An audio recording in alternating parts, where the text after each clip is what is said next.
Hello बच्चों, कैसे हो भाई।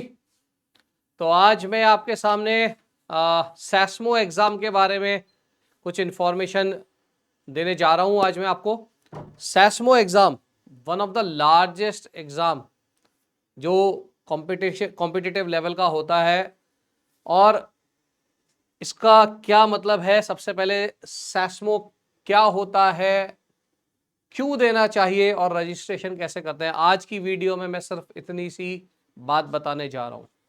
तो सैस्मो एशिया का एक लार्जेस्ट मैथ्स कंपटीशन है ये, जो कि सिंगापुर और एशियन स्कूल मैथ्स ओलंपियाड कहलाता है।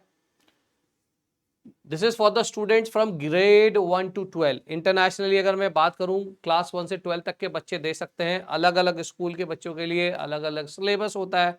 सिलेबस के बारे में हम आगे किसी और वीडियो में बात करेंगे। आज सिर्फ सैस्मो क्या है और इसका रजिस्ट्रेशन प्रोसेस क्या है, यही इस वीडियो का ऑब्जेक्टिव है, और क्यों देना चाहिए मैं ये भी बात करूंगा। तो जैसे कि ये बताया, ग्रेड 1 से 12 तक का होता है और इंटरनेशनल मैथमेटिक्स कंपटीशन है। सबसे पहली बात ये भी याद रखना। It is organised by SIMCC, Singapore international maths contest centre, और supported by scholastic trust of Singapore, और साथ में सैस्मो एडवाइजरी काउंसिल। ग्रेड 1 से 12 का क्या मतलब है, इंटरनेशनली तो हम बात करते हैं, लेकिन उससे पहले एक और बात बता दूं। लास्ट ईयर जो एग्जाम हुआ था उसमें लगभग 57,000 स्टूडेंट्स ने पार्टिसिपेट किया था वर्ल्ड वाइड। 38 कंट्रीज से कुछ डेटा है जो 2024 में बच्चों ने पार्टिसिपेट किया था। तो सोच सकते हैं काफी बड़े लेवल पर होता है ये एग्जाम भी। और क्यों देना चाहिए, सैस्मो का एग्जाम देना क्यों चाहिए। सबसे पहली बात, ये तो आपको पता ही चल ही चुका है कि ये इंटरनेशनल लेवल का एग्जाम है। तो हमें अगर हम सक्सेसफुल हो जाते हैं, जो कि हम होंगे अगर मेहनत करेंगे, तो इंटरनेशनल रिकॉग्निशन तो मिलेगा ही मिलेगा।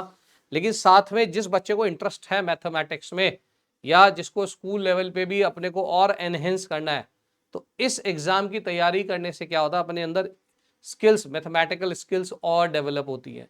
क्रिटिकल थिंकिंग, लॉजिकल थिंकिंग, है ना, कंसेप्चुअल थिंकिंग बहुत ज़्यादा बिल्डअप हो जाती है। तो ऐसे ही थोड़ी बहुत बातें यहाँ पर बताने के लिए थोड़ा सा लिखा है मैंने। The SASMO contest are designed to challenge students thinking abilities, setting high standards that not only enhance their performance in school but also develop their advanced thinking skills। इस एग्जाम की तैयारी करने से एक और बेनिफिट आपको क्या मिलता है कि जब हम हायर लेवल के एग्जाम्स देते हैं, जैसे कोई अगर क्लास 8 में है, 9th में है या 10th में है, तो हायर 11th और 12th में जो एग्जाम होते हैं, वहाँ पे जो कॉम्पिटिटिव लेवल पे एग्जाम्स आते हैं, तो उसको सोचने में, उस तरह के क्वेश्चंस करने के लिए हमारा IQ पहले ही डेवलप हो चुका होता है। तो काफ़ी मदद मिलती है हमें उस तरह की। this type of competition help us improve, to improve the student maths grades because they can apply problem solving, जैसे मैंने कहा, प्रॉब्लम सॉल्विंग स्ट्रैटेजीज, और बाकी जो भी IQ वगैरह है वो बहुत एनहेंस हो जाता है। स्कूल लेवल पे भी बच्चा अच्छा परफॉर्म करता है, और intuition, logical skill, creativity, reasoning, बहुत कुछ डेवलप हो जाता है इससे। ठीक है भाई, तो बहुत बढ़िया एग्जाम है, मैं तो सजेस्ट करूंगा ये देना चाहिए।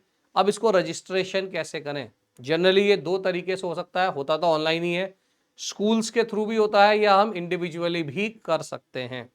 स्कूल्स की अगर मैं बात करूं, तो स्कूल्स में क्या तरीका है। स्कूल्स के लिए, स्कूल्स में आप ऑफलाइन ऑनलाइन जो भी स्कूल्स आपके एसोसिएटेड है इससे, स्कूल में आपको फॉर्म मिल जाता है। जो स्कूल्स रिस्पॉन्सिबल है इसके एडमिनिस्ट्रेशन के लिए, तो वहाँ से भी आप फॉर्म लेके फिल कर सकते हैं।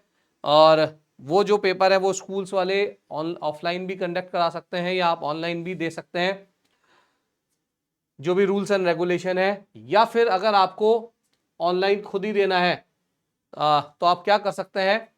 अच्छा, ये तो स्कूल्स की बात हो गई कि स्कूल में वो आपसे फॉर्म भरवा लेंगे स्कूल वाले, और पेमेंट आप डायरेक्टली स्कूल में दे सकते हैं। ठीक है, तो वहाँ पे तो कोई इशू नहीं है। लेकिन जो बच्चे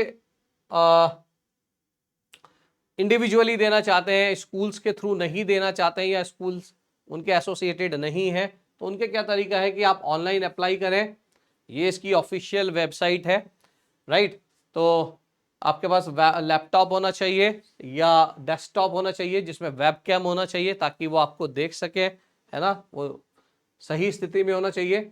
और the detail examination schedule is announce 1 week before the test. Generally इस बार जो टेस्ट हुआ था, मैं अगर 2024 की बात करूं तो 14 अप्रैल को हुआ था, तो एक्सपेक्टेड है कि ये भी 2025 में अप्रैल में ही होगा।